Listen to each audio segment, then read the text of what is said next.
आज हम देखेंगे प्रैक्टिकली कि dictionary English to English dictionary को हम कैसे फॉलो करेंगे। फर्स्ट हम एक पैसेज को पढ़ेंगे, उसमें से कुछ डिफ़िकल्ट वर्ड्स को निकालेंगे और फिर हम डिक्शनरी से डिफ़िकल्ट वर्ड्स को ढूंढेंगे, उसका अर्थ और वो कैसे उपयोग में लाया गया है उस पर प्रैक्टिकली चर्चा करेंगे। Ranbir Kapoor and Alia Bhatt stepped out for a dinner date last night to celebrate a special milestone in their relationship. The couple, who tied the knot on April 15th, completed 1 month of their marriage on Saturday. Alia Bhatt marked the occasion by sharing more pictures from their wedding festivities on Instagram and later joined her husband for a date. यहाँ पे ऐसे कोई बात नहीं है कि आप इसको समझ नहीं सकते, परंतु इसमें दो खास शब्द या फ्रेज ऐसे यूज़ हुए हैं जो सीधी तौर से समझ में नहीं आता। वो मैंने आप लोगों के लिए यहाँ पे रेखांकित किया हुआ है। एक जो शब्द है वो है माइलस्टोन और दूसरा शब्द है टाइड द नॉट। ये एक आसान सा पैसेज है और मैं उम्मीद करता हूँ कि आप लोग इसको समझ गए होंगे। और जो हमने दो शब्द या फ्रेज़ को रेखांकित किया हुआ है, हम देखेंगे कि उन शब्दों को हम कैसे डिक्शनरी में से निकालेंगे और उसका अर्थ कैसे हम समझेंगे और हम उसको सेंटेंसेस में कैसे उपयोग में ला सकते हैं, ये हम देखने को जा रहे हैं। डिक्शनरी ओपन करने से पहले कुछ बातों को जानना आपके लिए बहुत ही आवश्यक है, जो इस पर मैं चर्चा किया हुआ हूँ। अभी हम देखेंगे कुछ बातों को और एक एक करके क्रमानुसार उसके बारे में चर्चा करेंगे। उसके बाद हम डिक्शनरी में जाएंगे। जो लोग डिक्शनरी को अभी तक यूज़ नहीं किए हैं, उनके लिए मैं ये एक चीज़ बताना चाहता हूँ कि सबसे पहले तो आप ये जान लें कि डिक्शनरी में वर्ड्स को अल्फ़ाबेटिकली अरेंज किया गया है। मतलब आप अगर कोई शब्द को ढूंढेंगे, जैसे ABCD से Z तक, ऐसे शब्दों को क्या है क्रमानुसार अल्फ़ाबेटिकली अरेंज किया गया है।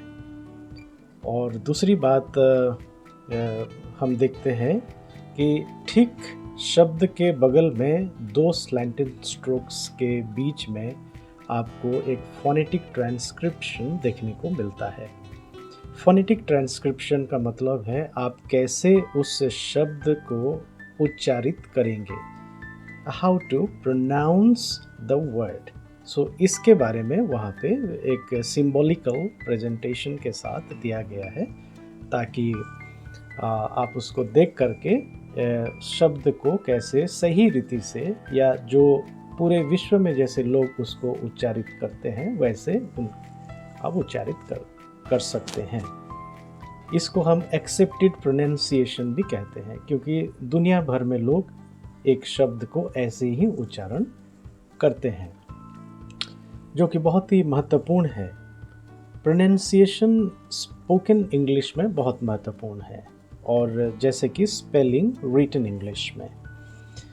उसके बाद आप ये देखेंगे कि वो शब्द किस पार्ट ऑफ स्पीच को बिलोंग करता है, या फिर हम इसको इस तरीके से समझ सकते हैं कि क्या वो वर्ड नाउन है या वर्ब है या एडजेक्टिव है या एडवर्ब है या प्रोनाउन है या प्रेपोजिशन है या कंजंक्शन है, इंटरजेक्शन है, ब्ला ब्ला।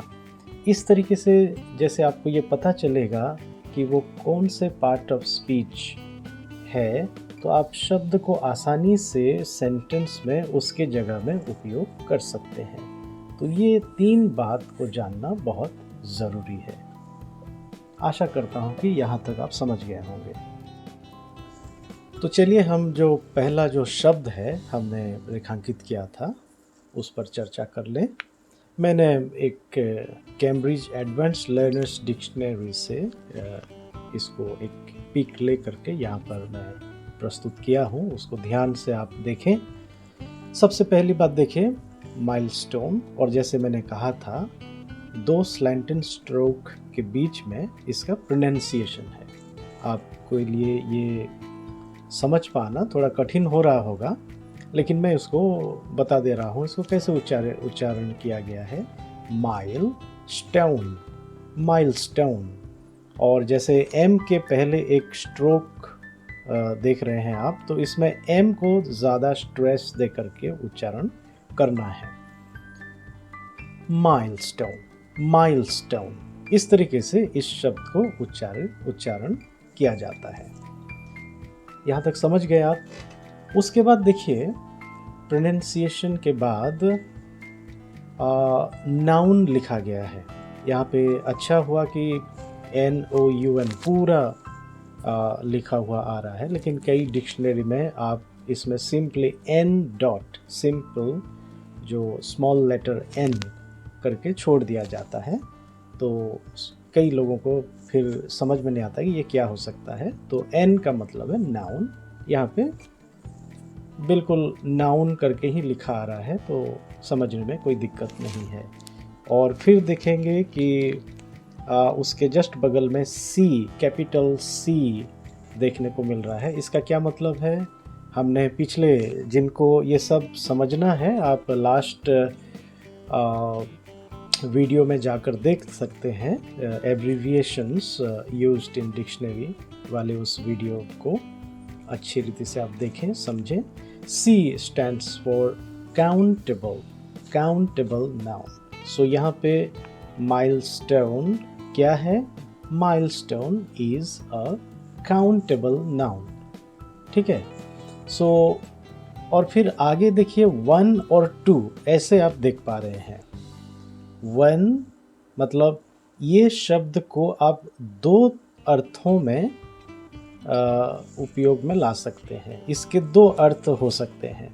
तो नंबर 1 क्या लिखा है, अ स्टोन और post at the side of the road on which is marked the distance to various places, especially to the nearest large town। So ये जो माइलस्टोन है, इसको हम हिंदी में ऐसे समझ सकते हैं, जैसे मैंने यहाँ पे हिंदी में आप लोगों की समझ के लिए मैंने लिख के रखा है। मील का पत्थर जो आप रोड साइड में देखते होंगे, जहाँ पे किलोमीटर लिखा हुआ पाते हैं कि आप कहाँ तक आपकी यात्रा को पूरा कर चुके हैं और आपके गंतव्य स्थल और कितनी दूरी पर है, इसको पता करते हैं, तो उसको हम माइलस्टोन कहते हैं, माइलस्टोन। उसके बाद देखिए सेकंड मीनिंग जो है, यहाँ पे क्या लिखा है, इसको हम पढ़ लेते हैं पहले। An important event in the development or history of something or in someone's life। तो ये हमको यहाँ पे क्या समझने को मिला, इसका जो दूसरा अर्थ है माइलस्टोन को हम कैसे यूज़ में ला सकते हैं कि ये एक क्या है, इम्पोर्टेंट इवेंट है, महत्वपूर्ण एक घटना हो सकता है, या एक इतिहास का एक घटनाक्रम में से एक घटना हो सकता है ना, एक व्यक्ति के जीवन काल में, इसको हम ऐसे समझ सकते हैं। सो कोई एक important event in the life, ऐसे हम इसको समझ सकते हैं।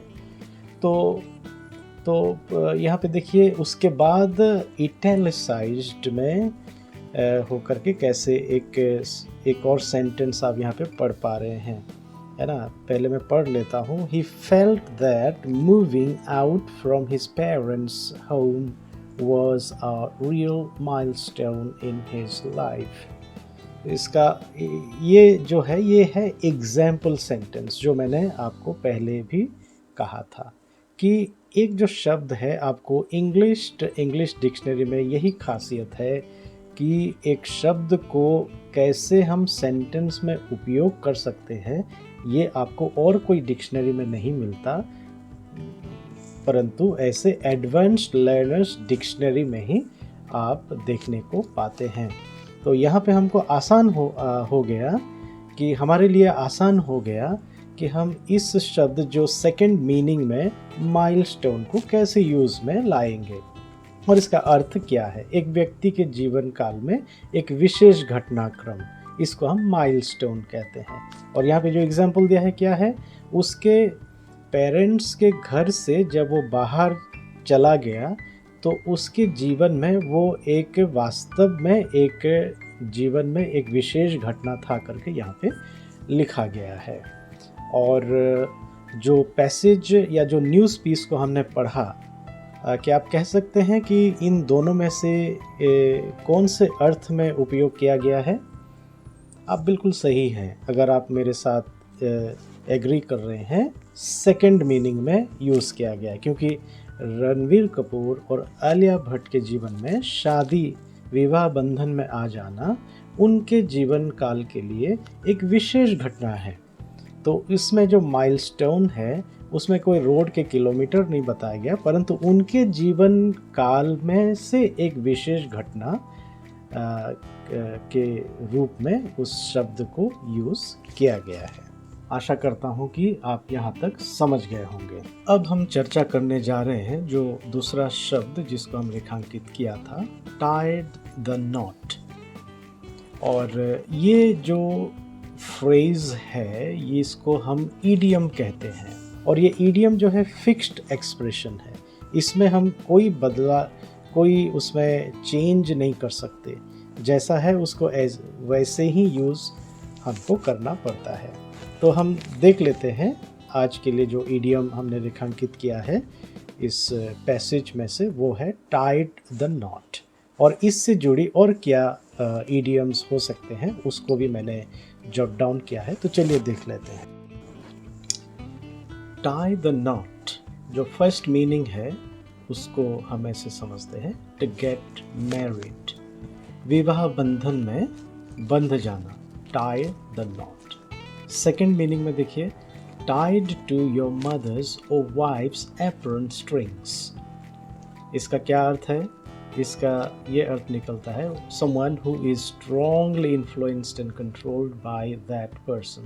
मतलब अगर कोई व्यक्ति किसी व्यक्ति के द्वारा, यहाँ पे जैसे कि मदर्स और वाइफ ऐसा लिखा है, किसी एक व्यक्ति के द्वारा बहुत ही प्रभावित है और उसके अनुसार वो नियंत्रित है, ऐसे व्यक्ति के लिए हम ये इडियम को यूज़ करते हैं। Tied to, somebody is tied to his mother's और वाइफ्स एप्रॉन स्ट्रिंग्स। यहाँ पे मदर और वाइफ्स इसमें हम चेंज कर सकते हैं, जिसके अंडर वो कंट्रोल है उसका नाम लिख करके यहाँ हम यूज़ कर सकते हैं। और तीसरा जो इडियम है वो है tie somebody up in knots।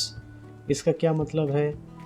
To confuse someone, मतलब ऐसे एक व्यक्ति को एक गुत्थी सुलझाने को दे देना, मतलब कंफ्यूज कर देना। तो इसको हम इडियोमैटिकली कैसे बोलेंगे? Tie somebody up in knots। He confused his teacher, ये एक है। सो इसको हम ऐसा ना कह करके इडियोमैटिकली कैसे कहेंगे? He tied his teacher up in the knots। तो यहाँ पे देखिए जो टाई द नॉट, इससे हमको 3 इडियम्स देखने को मिला।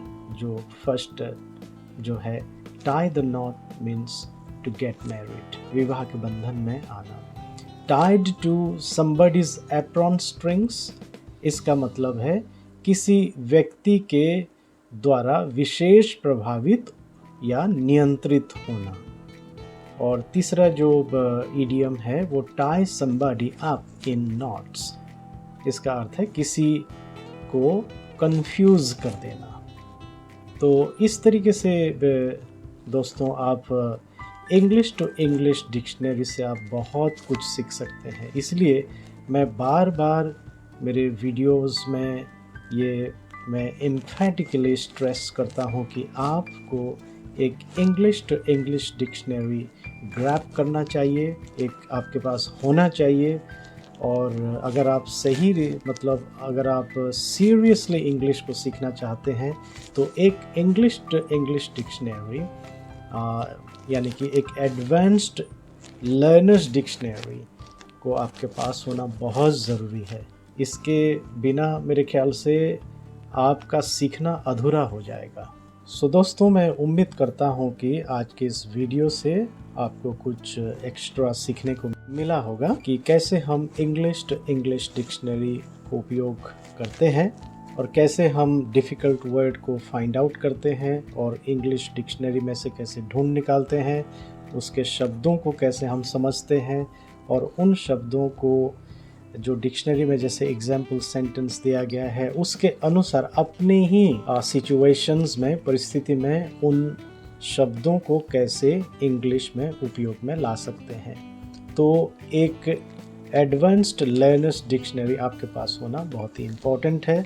आप ज़रूर आपके पास एक डिक्शनरी को आप रखिए ख़रीद करके और इसको उसका भरपूर उपयोग करिए और इंग्लिश सीखते जाइए और इंग्लिश में परफेक्ट होते जाइए। इसी कामना के साथ आज के वीडियो को हम यहीं समाप्त करते हैं।